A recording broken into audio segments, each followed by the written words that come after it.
So, like I mentioned, this panel is going to be looking at the digital economy. What is the current state of the digital economy within the Caribbean? Why is it important that we develop further the digital economy state within the Caribbean? And to do this, the format we're going to take, we're going to have a couple cases being presented. First from an entrepreneur who would like to see better payment facilities being facilitated to her business, Franci, from Franci Foods.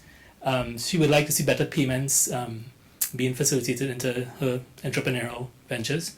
We also have Nerissa Golden, who is going to be presenting, also be participating in the case portion of the panel. And she's going to be showing how Caribbean entrepreneurs can benefit from better payment facilities and better higher participation within the digital economy. So Nerissa Golden is a media strategist, business innovation specialist, speaker, and author. She was recently certified by Infodev World Bank to conduct accelerator programs for women on Montserrat and Antigua. She's an advocate for entrepreneurship across the Caribbean for the past 20 years. Next we have Marlon Marie from the OECS. He heads the business development unit across there. Marlon Marie is the acting head of the competitive business unit in the Organization of Eastern Caribbean States Commission. As an IT consultant, Marlon oversees all e-business initiatives on behalf of the OECS Commission, which includes working closely with governments, SMEs, NGOs to ensure that the proper framework for economic development through e-commerce is in place. He has worked on EU, CDB, and World Bank funded projects assisting the SME development through e-business. Next down the line we have Mr. Gabriel Abed, and Gabriel Abed is one of the digital currency pioneers within the Caribbean, offering digital currency services within the Barbados market. He's starting off from. So Gabriel began exploring cryptocurrencies and the underlying distributed ledger technology during his undergraduate study as early as 2010. An alumnus of the University of Ontario, he received a Bachelor's in Information Technology specializing in cryptographics and network security. Enthralled by the potential of cryptocurrencies and conscientious of the revolution unfolding around him, he became an early adopter and lifetime evangelist. And he's done some significant work in developing products and services utilizing digital currency, which has recently got buy-in from his central bank and finance minister across there, as well as he's had some investors investing in his business. Next down the line, we have Mr. Tracy Hackshaw. And Tracy, Tracy's actually was with the government up to recently, but everyone knows Tracy Hackshaw as a digital economy specialist, cybersecurity specialist, given his former role in the Ministry of Public Admin on a lot of the work that they have done before. So Mr. Tracy Hackshaw is an IC and digital economy strategist. He founded Vice Chair of the Internet Society Trinidad and Tobago chapter and represents technical community as a director of the Trinidad and Tobago multi-stakeholder advisory group. All right, so we have a very distinguished panel. Let's just jump into it. So I'll hand it over to Franci to start the proceedings.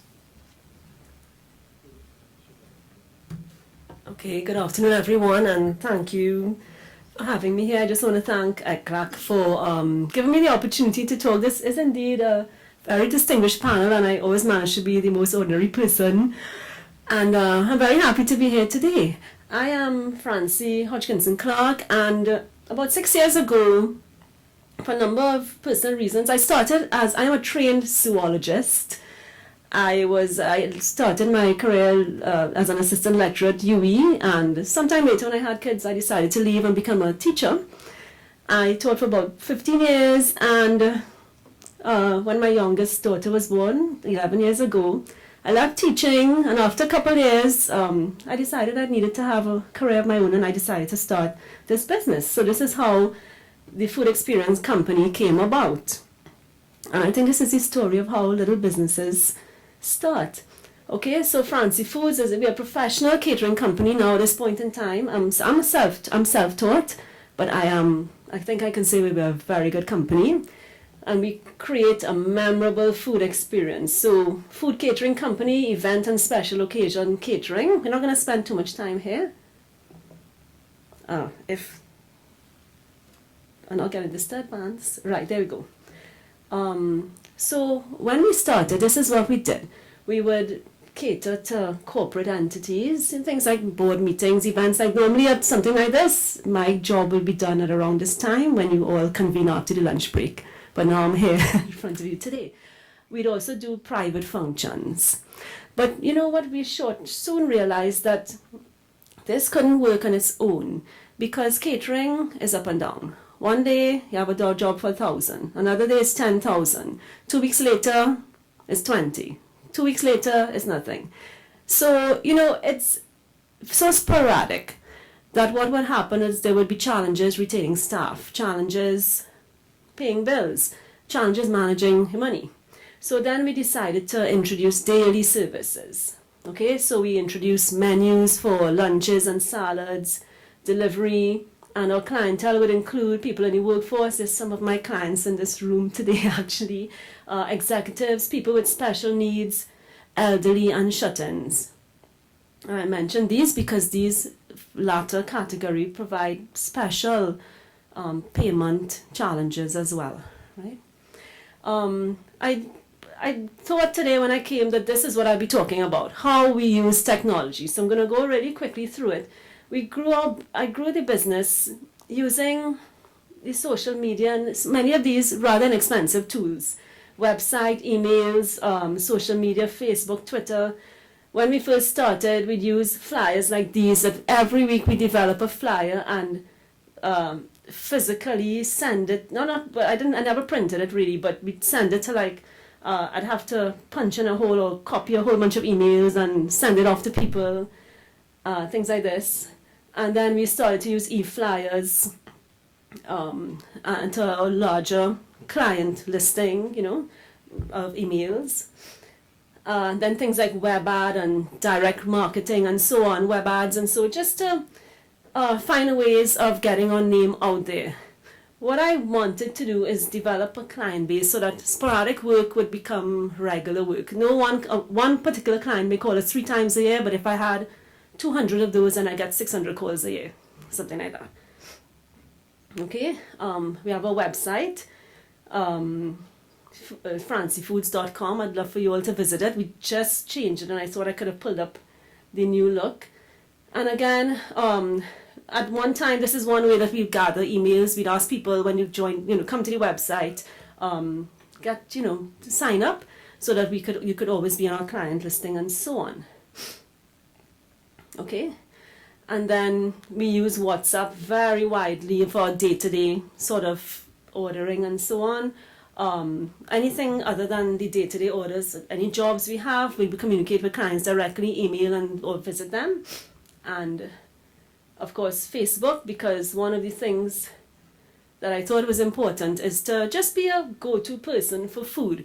So a lot of times clients would call and say something like, you know, I'm cooking for my mom this for Mother's Day. How did you make that chicken? And I'd give them a recipe and then I'd call and say, how did it go? But because I know that she's going to call me back for the real job at some point in time. So we try to maintain a sort of friendly presence, and then we also use technology like this, keynote and PowerPoint presentations to present to clients a proposal. I think that was part of a FET proposal, that one day, something like that. Now, I forgot to start the timer. Payments. This is my favorite type of payment. It's a cash payment. Because it's immediate. The client that says, I'm going to pay you in cash, except I had this one experience where, I don't know if I could say, but one of my clients was the maximum security prison, and I actually had to go into the prison to negotiate with the client and negotiate a job. And I'm telling you, I never thought, I remember sitting in the car park after thinking, what happened there? And but cash payments, this is an easy form of payment, but obviously it's not practical, because I don't want a client to come to me on a Sunday evening after some job at 10 in the night and say, okay, and they pull out, here's the balance and start to count out $12,000. I can't have that. I don't want it. I say to them, in fact, no, I cannot accept a payment and I don't walk around with cash. And as you know, it simply is not practical, and even worse if it was a bigger sum of money. Check payments though. Now this is the type of payment that we most commonly encourage or rely upon. Franci Foods is a registered company, the food experience company, and well, as I suppose everybody knows, what we have to be in compliance with regulations, we have to, when we bill our clients, we bill in the company name and we have to deposit a check. If I'm lucky, the checks, because I mean, the check would be check from the same bank, so then okay, it doesn't take long to clear. But there are times when it does take a while, and 4 working days really means a full week. Now, that might not be so bad if I have a client who would give a deposit, but many clients find it tough too. A particular client I had for many years, for example, it just is not in the structure of the company. Let's say it's a statutory body. They're not giving deposits. Government organizations, only under one particular minister would we ever get a deposit for a big job, but most of the time there are no deposits. So you could be called to do a job of any size, 5,000, 10,000, 25,000, 30,000, 40,000, and this company is saying to you, they're not giving a deposit. So you submit your invoice and then you wait 3 weeks to get paid, and then you wait another week for this to clear. And it becomes a little difficult for a company like my company, which is a small company. I can probably manage a job like this at this time of year, but at Christmas time, I'm not going to be able to manage to do that. When I have 4 or 5 jobs in the same week of that size, it's just not going to happen. Now, of course, we try to manage it by saying, okay, we try to take jobs, we insist on deposits, perhaps, but even so, sometimes you might get the deposit 2 days before the job. What can I do with that? Because I still have to pay, we still have to secure supplies. I tend to like to pay my staff right away, the occasional staff, things like that. So this could lead to financing gaps, and we find ourselves now, one day I thought, you find yourself trying to find ways so that you could finance the jobs, because I want to take advantage of this good season. Another time like that is Carnival. All these all-inclusive fetes. I mean, I had 2 really good ones this year, and one gave a deposit easily, the other one no. And then when you have a fete and Carnival week, you think anybody paying you before a week after Ash Wednesday is when you could expect people to start to do business. So again, it becomes a little challenging when we have to deal with these kinds of situations. Now, of course, the fault is not only in terms of how we receive. Can we receive payments in any other way? So, direct deposit. Now, of course, I told you I was a zoologist, so I am not a finance person. So even when I put up a slide, one particular client, a really lovely client of mine, it's a bank, they pay me by direct deposit. I submit the invoice and they say, okay, it goes into your account, even though it's in another bank. And that's a nice, easy way of being paid. And it's also so convenient. I don't even have to go pick up a check. I just get a call or email saying deposit is there. But I've thought about seeking, those, point of sale machines, things like that. I hope I'm using the right term. Sorry for now. And because, you use it when you go to a restaurant. I'm accustomed to using it if I go to a restaurant or something, but it's something I can have in my business. The thing about it is that, do I really qualify? Because I made some inquiries into that one time, and our monthly volume just did not fit. Even though the annual volume may have fit, monthly it did not. So it would have meant, like they would say, you have to have this certain volume of sales per month, per machine to qualify. Now I have drivers on the road doing my deliveries every day, but I have more than one driver. So does it mean that I pick a driver to take the machine, or what to do?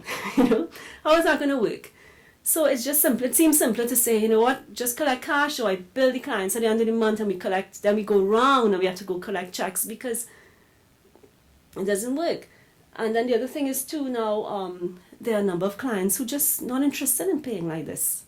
Because not every client, because sometimes we ask clients, would you be interested in this sort of thing? And there are some clients who would have their company credit card and they have but there are many who are not. So then we wonder, is it really feasible for us to go this way, which would really be a very convenient way. For me, however, it is the most convenient way that I use it to pay my suppliers. I rely on cards for a number of reasons, as often as I can, to make my own payments. But when it comes to receiving payments, I tend to find it not particularly I don't know if it could work for me. The only other comment I have to make in terms of digital, well, at this point in time, I don't know, tell me when you're ready to wrap, is that, so one of the other challenges too, because for my size business, we look at costs, we try to be efficient, we look at costs all the time, we don't waste money.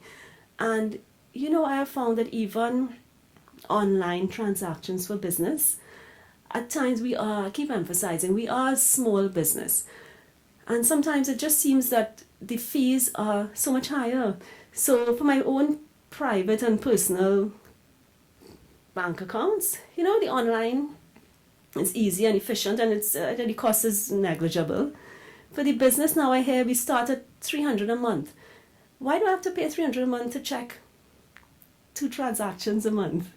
It just seems as though it's a bit much. So, I just thought I'd have fun with this. Okay, so and I don't know if there's anything else there's a lot more that I could say, but I won't say anything more at this point in time. So I hope this is what you were hoping to hear from me today. Thank you so much again for having me here. I feel very humbled to be in this company. Thank you. Thank you, Franci, for practically showing us, a direct need for better payment systems.